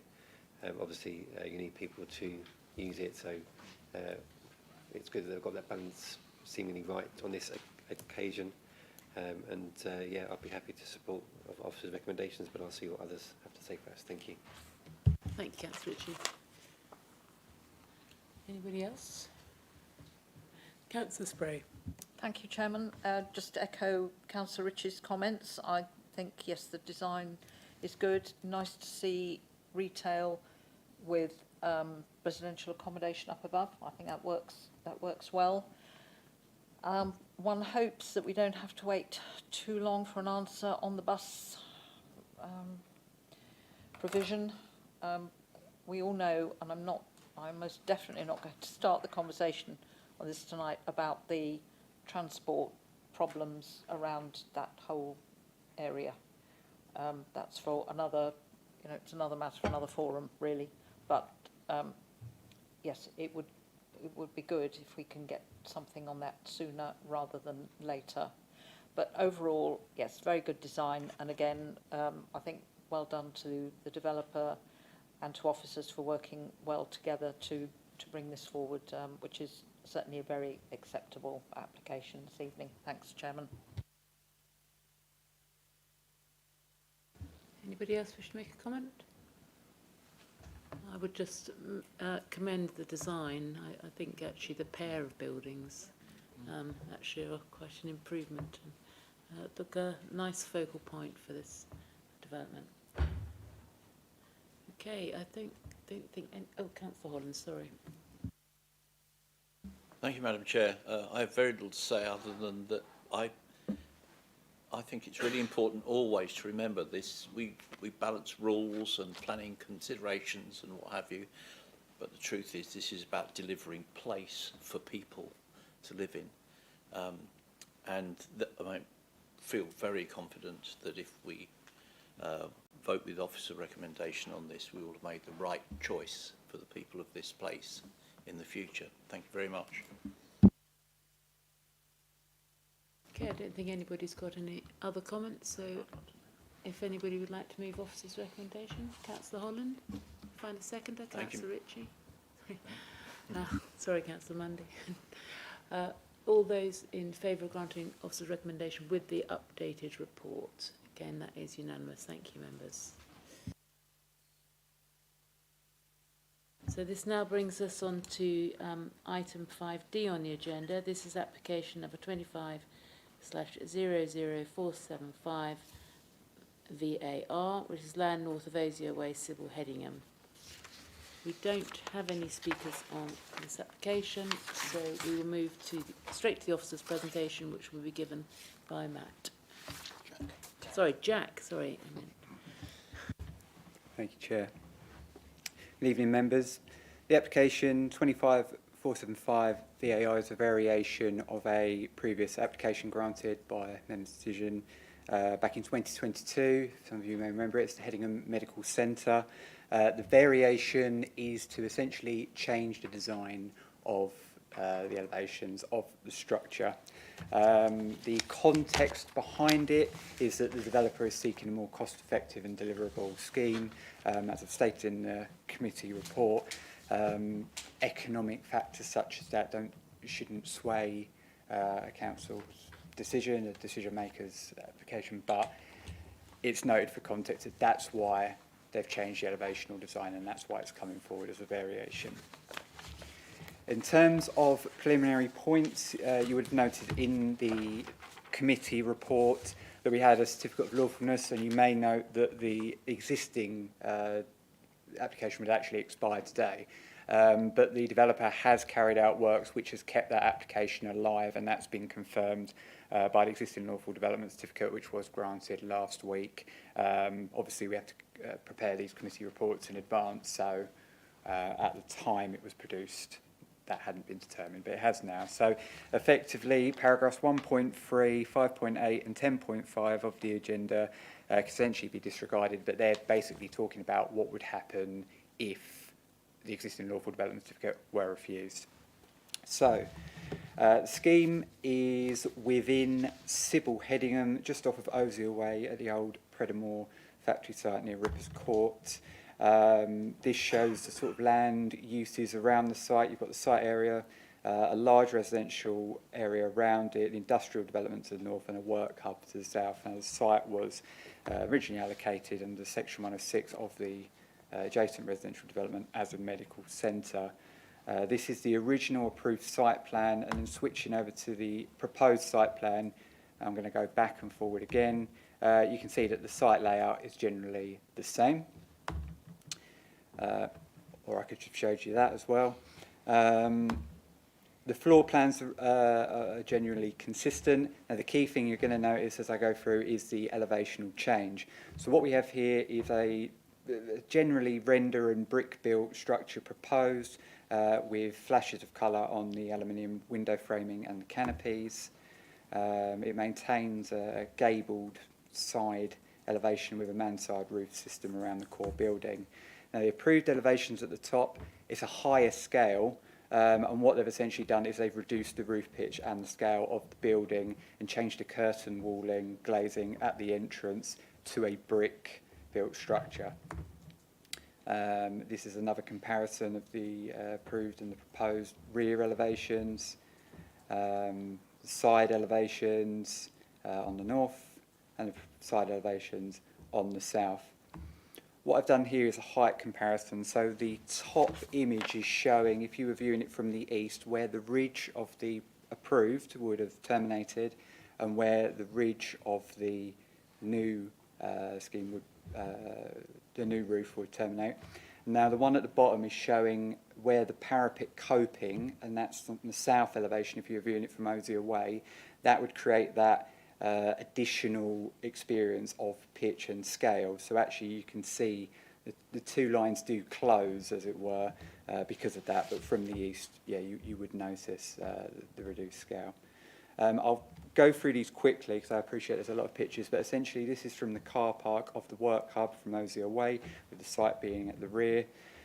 The medical centre, as viewed from the Swan Street Osier Way junction, behind the palisade fencing would be where the work hub is proposed. Behind the work hub, the medical centre would be proposed behind the work hub. Here is just an image of the sort of street scene character. I think in this image as well, in the delegated report, I talked a lot about the materials that you see in the locality, you know, a brick, a render and a cladding mix, which you can see there. That's the work hub. You can see it's got a sort of pitched corner feature with two flat roofs on its side. And then within the site at the moment, it's undeveloped. It's got scrubby conditions. And these are very comparable to the conditions as they were in 2022 when the original decision was made. I'm just going to flick through these, but if we need to go back to any, I can do so. So the principle is acceptable and it remains established under the original permission, given the certificate of lawfulness has essentially confirmed the application is still alive. Now, the changes to the design, the scale and the elevation appearance the officers consider is acceptable. It has simplified the design, but as set out in the officers committee report, it still maintains character of local distinctiveness. It still reflects materials and it would fit in within the site. I formed a balanced view in the committee report when making that decision. It is a simpler design, yes. The threshold set by national guidance is it a material diminishment, and that's a term for the decision maker to consider what that means. In my view, the revised scheme is still acceptable on its own merits. It still complies with policy, and therefore, taking the application in the round, I would consider it remains acceptable. There are no objections from statutory technical consultees, and conditions are recommended, including a requirement for revised drainage and lighting schemes. Now, this is because the drainage and lighting scheme we originally approved includes a site plan which shows what would be the previously approved. If we approved it tonight, that would be the previously approved building. So we'd have sort of two sets of plans, each showing different buildings. So we can update the drainage and the lighting scheme. However, particularly with the lighting scheme, there are opportunities to improve on the how it interacts with the ecological conditions that we also recommended. So we recommended that the original scheme was in accordance with the ecology report, and there was consideration that the lighting may compromise the full efficiency of some of those biodiversity features, such as bat nesting and swift nesting. So we can encourage that both of these conditions are considered concurrently, but as officers we can consider that both of those objectives are essentially met through consultation with our ecology officer. The original scheme was also granted by a Grampian condition. That was because Braintree District Council at the time were the landowner. We're no longer the landowner, and therefore officers advised that Section 106 should control the travel plan and the travel plan monitoring, which was conditions 15 and 16 of the original permission. There's a condition wording update, and it's an unfortunate drafting error where we've pulled across the CCTV condition from the original plan. We've pulled it across to maintain the consistent wording, but unfortunately it's pulled across some of the template text as well. So it's a simple error, unfortunately, but it's a simple solution that we delete the highlighted text there in that condition. So overall, it's recommended that subject to the applicant entering into a Section 106 to cover the heads of terms, which are the travel plan and the waiting restrictions and the travel plan monitoring, which were conditions 15 and 16 of the original permission, that we grant permission in accordance with the approved plans and documents and subject to the amendment of condition 13, as I just went through. Thank you very much. Thank you, Jack. Over to members. Councillor Schwer. Thank you, Madam Chairman. I'm very pleased to see this application come forward tonight, and hopefully this will be the last iteration of this, because this planning application over its history has changed somewhat, but I'm glad that potentially now we can get this can actually, hopefully after tonight, get on and be delivered to the benefit of the community, and it's very much needed, not only for the villages that it's placed in, but also serving the rural community and beyond. And this is vital for the health of our northern parts of the rural district. So I think the changes in order to help deliver this for the developer is essential for everybody there. And I also agree with the officer that actually the outcomes are more important than the delivery. And if this helps to change that, it's to I think personally be welcomed, and I think the design changes are quite acceptable considering what else is in the immediate area around it, and I look forward to seeing it delivered as soon as possible for the development, for the benefit of all the people and their health. Thank you. Thank you, Councillor Schwer. Councillor Abbott. Thank you, Madam Chairman. I agree with that. And as I'm sure the ward member would say if she was here, the delivery of this is long overdue. Basically, they've had to save the consent. Otherwise, it would have run out today. And I think this does speak to a wider issue about, and a lot of people feel this, we're getting a lot of development and we're not getting the services to support it, or at least not in a timely way. So as Councillor Schweier said, if this is the last iteration and it now gets built, good. But you know, the people in the area have waited a long time. I think that the design is actually a significant improvement. I mean, that original design I thought looked slightly strange with such a high-pitched roof. But I've got one question around that. Does that change the functionality within the building? Does it reduce the amount of usable space within the building for the purpose intended? And then on just one other point, yes, on the need to amend the lighting condition for two reasons. One, because of the different design, but two, because of the impact on bat boxes. I'm wondering if one half is speaking to the other there. I mean, presumably you don't want to put lights right next to bat boxes. So, but if you're going to have bat boxes and encourage them, there's other things you need to do apart from just avoiding direct incident lights, such as colour temperature and the hours they're on, and that type of thing. But I'd be interested to know, does that roof space change? Because that's going to be a very significant reduction in the volume in the roof. Does that affect the functionality? Thank you. Yeah, so with regards to your 2 points, we've been given no understanding that it changes the functionality of the internal spaces. In some respects, for example, the stairwell core height has actually been increased internally with the lift overhead. How they've managed it, I don't know, but it's probably to do with how they've managed the space within the roof that they've got. Suffice to say, you know, we're assured that it's still going to function as intended. It's more the costs, I would say, included with the build that's informed the elevational changes, but the actual delivery would be consistent with what we've said. With what they've proposed. With regards to the ecology, yeah, so I've spoke with our ecology officer quite at length during this, and it's what we want to encourage is a sort of holistic, not just, you know, where the lights go and where the boxes go, but, you know, matters of sort of as set out in the condition, actually. Let me just pull that up. Yeah, the luminaire types, the aiming angles, the profiles and whatnot. What you said about lighting temperature is something that the ecology officer talked to me about. So that's how I'm minded to approach any condition discharge application that comes in, to make sure that we can, if we're asking them to implement the ecology appraisal, if we're asking them to submit a biodiversity enhancement layout, rather than look at these things as in a silo, we look at them holistically and encourage them for that reason to come in together. But you know, we can manage that as officers if that helps. Councillor Ritchie. Thank you, Madam Chairman. I'll be brief. Just a point that Councillor Abbott made and Councillor Shreer made around the delivery of this. All we can do as a planning committee is approve what's in front of us, and then obviously do our best as ward representatives to ensure that the delivery of that happens in due course. I know that Councillor Spray has the same viewpoint.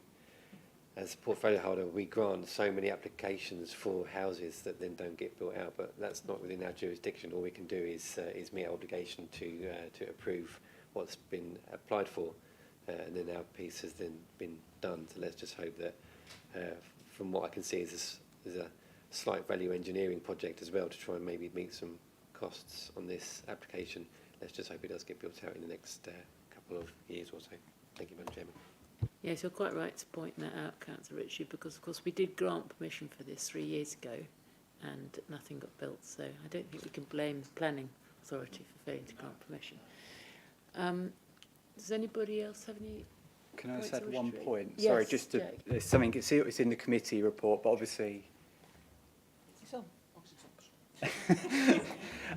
officers, our advice is, as we advise the applicant, is a section 106 is required to secure that. Obviously, them discussions are ongoing, and if we, this is without prejudice to that's our advice, but if we do find that there's another mechanism by which we can secure them, what we're minded to do is we bring it back to update members just to explain that.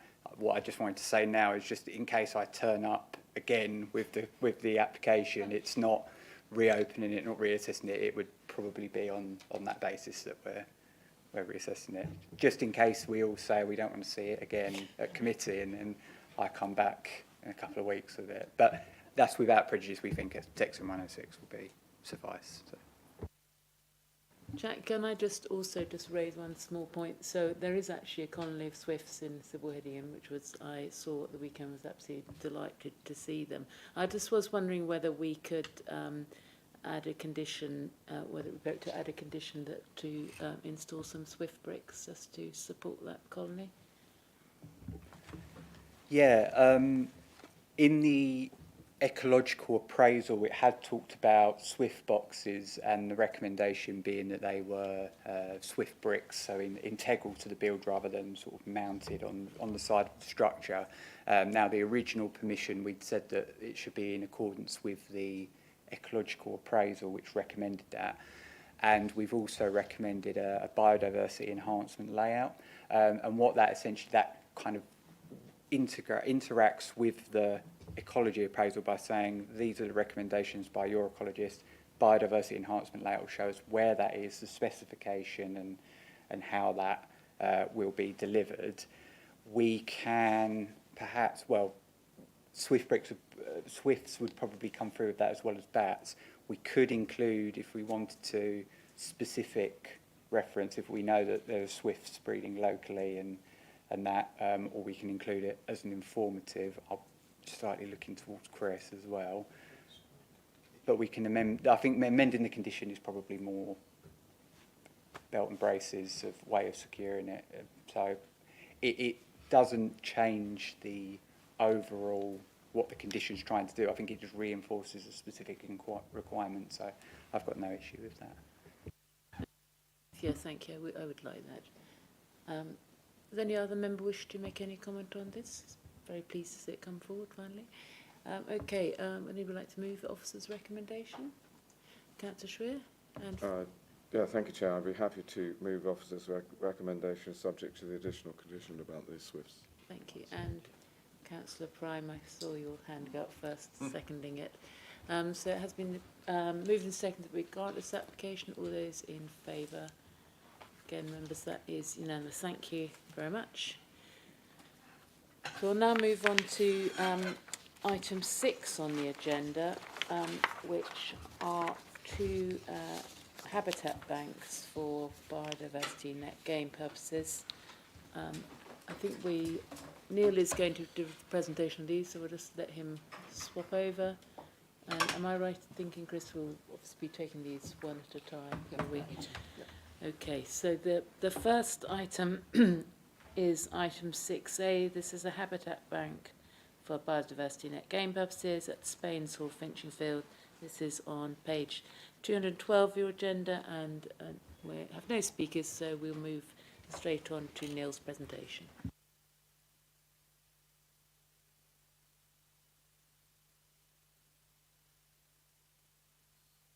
Sorry, Neil, I rushed you there. No, that's okay. Sorry to keep you. Good evening, members. There's 2 current items. We'll present them separately, but it's to establish 2 further, it's to agree that the council can enter into a Section 106 agreement to allow the creation and monitoring of 2 habitat bank sites. So the first one that we're looking at is on land at the Spain's Hall estate at Finchingfield.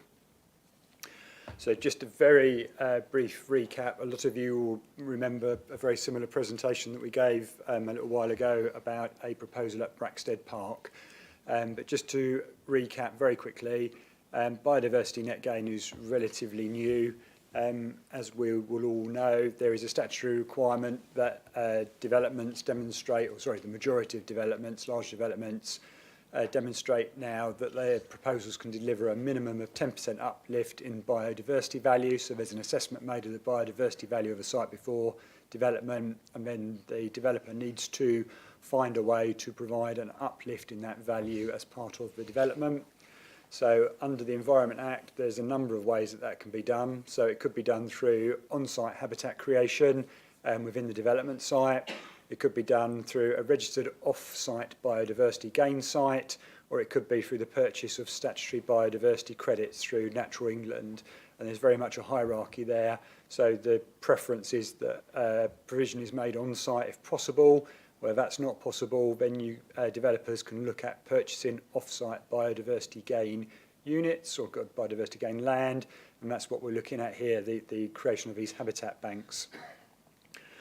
So just very briefly, as a little bit of context within the committee report, but as we've explained, Spain's Hall was one of only 5 national biodiversity net gain credit pilot sites.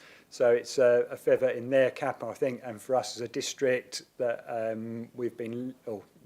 Spain's Hall, I should say, have been leading with Natural England and other partners to try and establish this new, or relatively new, biodiversity net gain process. So that's very encouraging. Also very encouraging at Spain's Hall, they've already entered into an agreement with a developer for a development within the district, where there is a Section 106 agreement in place for a very or relatively small part of the estate already for new grassland and scrub to be created and be maintained over the next 30 years. So that's an indication of their commitment to doing this. But what the developer doesn't want to do is every time they want to sell units to a developer, they don't want to have to come and negotiate an individual 106 agreement with the council.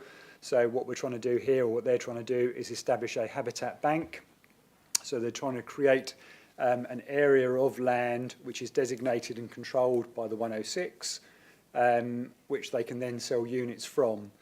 There are two ways that they can do that. So Section 106 is one. The alternative is a conservation covenant, which is a different form of legal agreement with a responsible body. In this case, the developer, or the landowner, I should say, wants to enter into a 106 agreement with the district council. What they've agreed to do is, rather than look at an agreement which covers a substantial part of the estate, and they've got some quite ambitious plans to try and deliver large amounts of BNG across their estate. What we're looking to do with this agreement is cover a relatively small part of the estate, which would allow them to start selling units, and then, depending on demand and their future business plans, the estate may come back to the council and put additional areas of the estate under a Section 106 agreement to create further units for sale. The area of land is to be covered by the 106 is shown here, so it's just denoted by the red line, so just to the east of Spain's Hall. For anybody who's familiar, driving past the site here, you might have seen the beaver enclosures and the fencing. So the beaver enclosures just sort of sit outside, part of them just sit outside of the red line there. So it's just under 12 hectares of land that's going to be covered. As you can see there's a range of different habitat types and hedgerows being created within the site. The council solicitor has worked with the applicant solicitor to agree a Section 106 agreement. That is based on a template which has been produced nationally by the Planning Advisory Service. So we're trying to follow sort of best practice or best advice from the government. So that agreement is substantially agreed. There's some work to do around the documents that are going to be appended to that agreement. So the Habitat Management and Monitoring Plan and several other documents, but the actual terms of the agreement has been agreed. So what will happen is, once the agreement is in place, that will enable the landowner to register the land with Natural England, and then they'll be able to sell units. As part of the Section 106 agreement, because the District Council will be responsible for monitoring the operation and the maintenance and management of the biodiversity land, there will be a monitoring fee which will be paid to the District Council, which is intended to cover the Council's costs for this additional work, which will be taking place over the following 30 years. And just to recap, the reason that we're presenting this to committee is under the current scheme of delegation, officers do not have the ability to enter into Section 106 agreements on behalf of the council to create habitat banks. So what we're asking the planning committee to do this evening is to delegate authority to the planning development manager to agree the terms of a Section 106 agreement and to enter into it, which will control the creation, management and monitoring of the habitat bank site at Spain's Hall, Finchingfield. Thank you. Thank you, Neil, for explaining that. It's complicated, so it's helpful to have gone through it in that detail. Members, Councillor Spray. Thank you, Chairman. Yes, very pleased to see this come forward. I've been lucky enough to visit Spain's Hall, well, not that long ago. They do a terrific job there in terms of promoting wildlife, ecology, really do well. So this is another string to their bow, really. Ideally, yes, BNG is achieved on the site where development is taking place, but that isn't always possible. So this is a very good other option. I know that it's taken a little while to get to this stage, and this also applies, I think, to the next application we're looking at. But it is the Section 106 agreement a little more complicated than they normally are, and they're not always very straightforward anyway. But this is around the monitoring and the benefit to this authority over the next 30 years. So we have needed to take very good legal advice. I think that is ongoing. So that's really why we've got this before us and the next one tonight to approve delegated authority. But really pleased to see this, and it is a BNG still a relatively new thing, so just needs to be carefully thought through, and this is putting it well on the way to doing that, I think. Thanks, Chairman. Thank you, Councillor Spray. Councillor Abbott. Thank you, Madam been said. We're in early stages with it, so let's wait and see what happens. But I think the key word I'd use is time, and it said on there about 30 years. It takes decades, sometimes centuries, for really rich biodiversity to develop. And the idea we can just, well, we'll get rid of all that there, rip it out, and start again over there, it's not that simple. But having said that, I'll support it. Councillor Schwer. Yeah, thank you, Madam Chairman. I'd just like to mention about the opportunity that actually gives this council as well, especially from a planning and long-term planning aspect as well. Because I think the habitats, the creation of this, and I imagine there was an awful lot of work done by officers on this because it's one of the first to go through in conjunction with Natural England. But I mean, Councillor Abbott raised an important point about, first of all, the first priority to develop biodiversity on site, which I'm sure will be the priority of this, not only our officers, but the future of the planning committee. But the point about this is it gives us the agility and the flexibility, I think, going forward in the longer term to ensure about biodiversity net gain. And if the site is limited and the bare minimums, and of course at the moment we don't know potentially what change in law may occur, whereas we have a minimum at the moment of 10% biodiversity net gain. Future governments may change that law and it may go up to 2025, who knows. But I think it's that flexibility that it gives us, an agility to be able to react to ensure that we do get biodiversity net gain that benefits and stays in this district is really important as well. So I do support it. Thank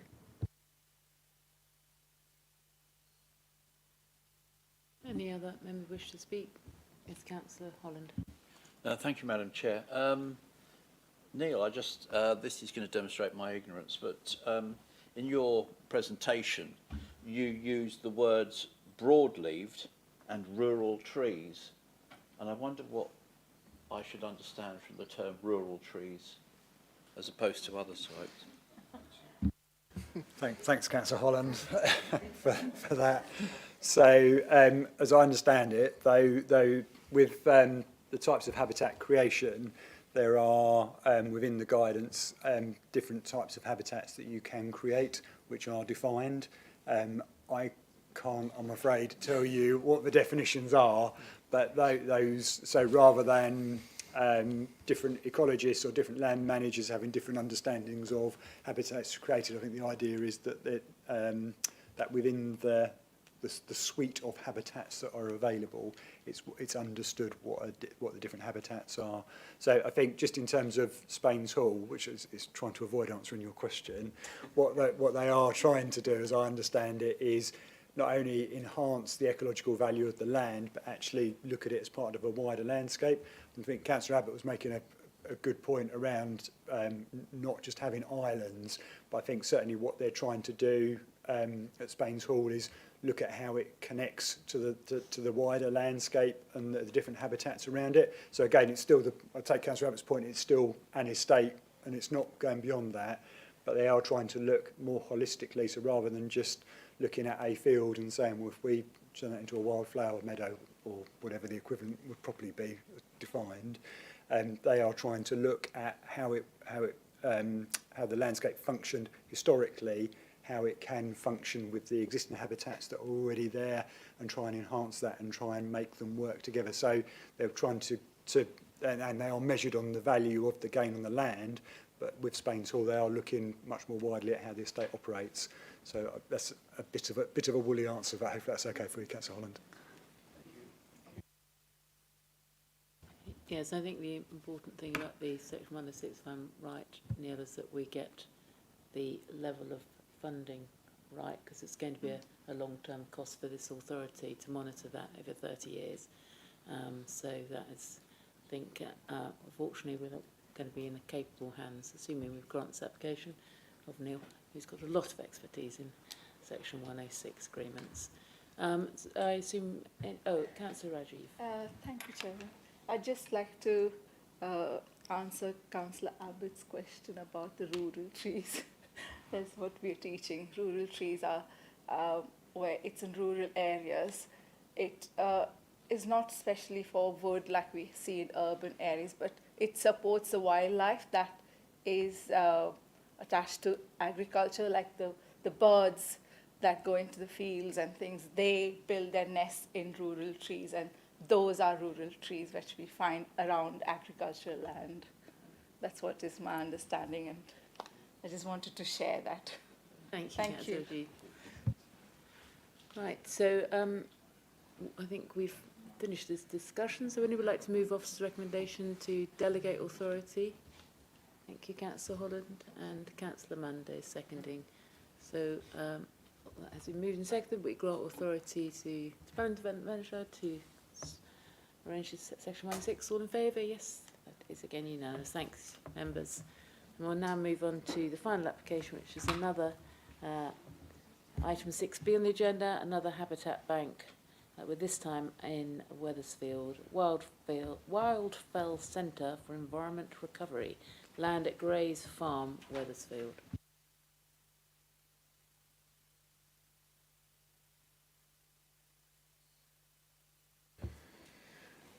Thank you. So I won't repeat what Councillor Parker just very kindly read out, but this is to do with another habitat bank site, this time on land just to the north of Wethersfield.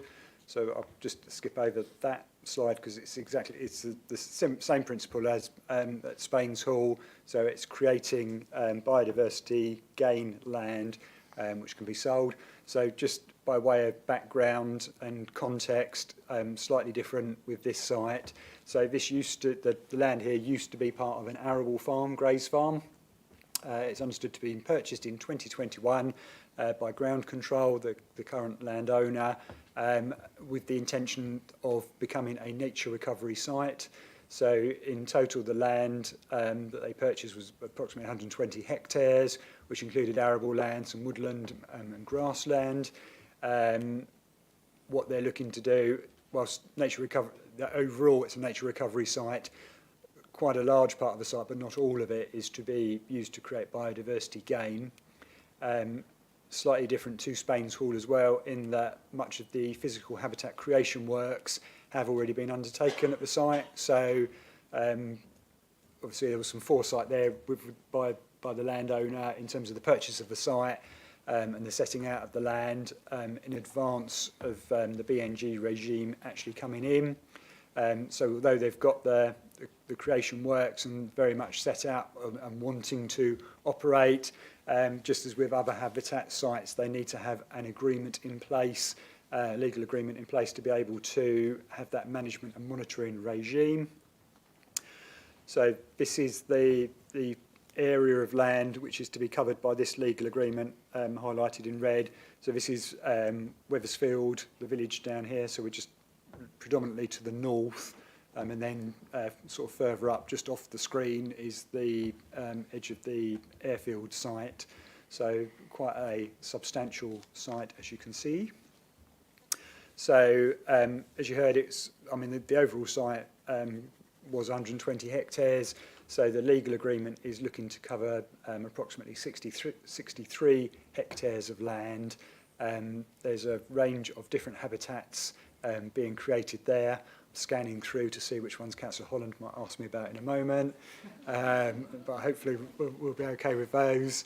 As with previously, officers have been working with the council solicitor and the applicant to try and develop a Section 106 agreement. It's, as Councillor Spray sort of alluded, it has been perhaps a more drawn-out process, certainly than the applicant would have liked and probably officers would have liked. What we, as a council and as officers, are trying to do is trying to have broadly speaking, a template agreement. If we're going to keep getting habitat bank sites coming forward, and we expect more to come forward as BNG gathers pace, what we don't want to be doing as a council is negotiating individual agreements which have different clauses, different structures, different schedules, because it's very time consuming for the council and costly for all parties involved, but it would also become a problem in terms of monitoring and management in the future if we're having to look at the detail of every individual agreement every time we pick up a file to see what's happening and what needs to be happening in terms of management and monitoring. That will be problematic for the council. So part of the issues with negotiating the Wildfell agreement has been just trying to come to an agreement that works for the landowner and how they want to operate, but also for the council in terms of the practicalities of how we're going to be trying to manage and monitor multiple sites across the district. Again, as with the Spains Hall, there would be a monitoring fee to the council which would cover, or would be intended to cover the additional costs the council will have for monitoring the site over a 30-year period. So as with the previous one, we're asking for delegated authority for the planning development manager to enter into the Section 106 agreement to allow the creation of the management and monitoring of the Habitat Bank site at Wildfell at Wethersfield. Thank you. Thank you again, Neil. Members? Councillor Holland. Thank you, Madam Chair. One of the things that I particularly enjoyed hearing in Neil's presentation is the notion that what they're actually working towards is delivering a template, because as far as I can see, the south of the county of Essex is going to see significant development in often challenging sites to deliver BNG, and a quick look at the maps included in the draft version of the local nature recovery plan suggests that we up here in the north of the county are well placed to deliver such things. And as Neil has said, we can expect more of these to come in the future. And so I particularly welcome the idea that we're not going to have to come up with 1,001 versions of the same thing, that we will create a template. So I'd like to thank him for that. I'd also like to assure him that I'm not going to ask any more daft questions about trees. Thank you, Madam Chair. Councillor Monday. Just a thought. Giving the delegation for the planning development manager to do this, will we hear at planning committee how much hectares of land are being given for BNG for particular developers when they come forward if they can't do it on site?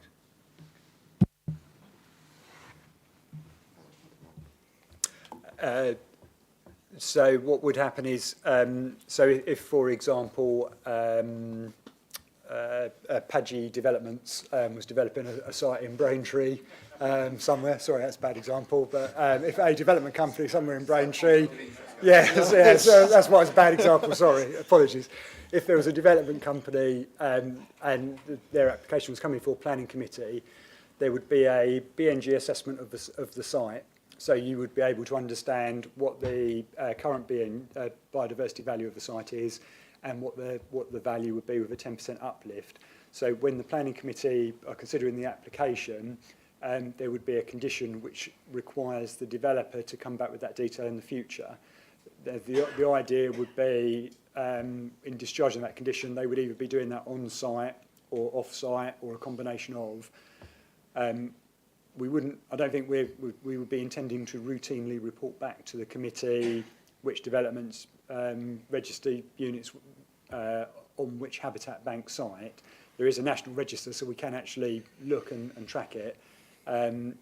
Certainly with the Habitat Bank sites that we're talking to, they're expecting to see some of their units being sold to Braintree developments, but they're expecting to see quite a lot to be sold outside the district as well. So it is perhaps something we could look at. We are going to need to be monitoring the sites going forward in terms of upkeep. So if it was something the planning committee wanted, we could perhaps present a sort of an update report in the future. So looking at Chris. I mean, it won't be specific on which developments have gone where, but we could perhaps report back on how the Habitat Bank sites are operating and the uptake, because we're going to be monitoring that anyway. So if that's something the committee wanted, we could perhaps do something along those lines. Yes, I think that would be, we would be quite interested in that, particularly, so I'm not sure whether something like this would actually appear on the website, would it, a Section 106 agreement? It's not tied to a development. So the 106 agreement would be, it will be, once we've set up the process, it will be registered on the website, so it will be a publicly viewable document. We'll give some thought about how best to think about reporting it, and perhaps we'll come back to the Chair and the Vice Chair and discuss how best to do that in the future.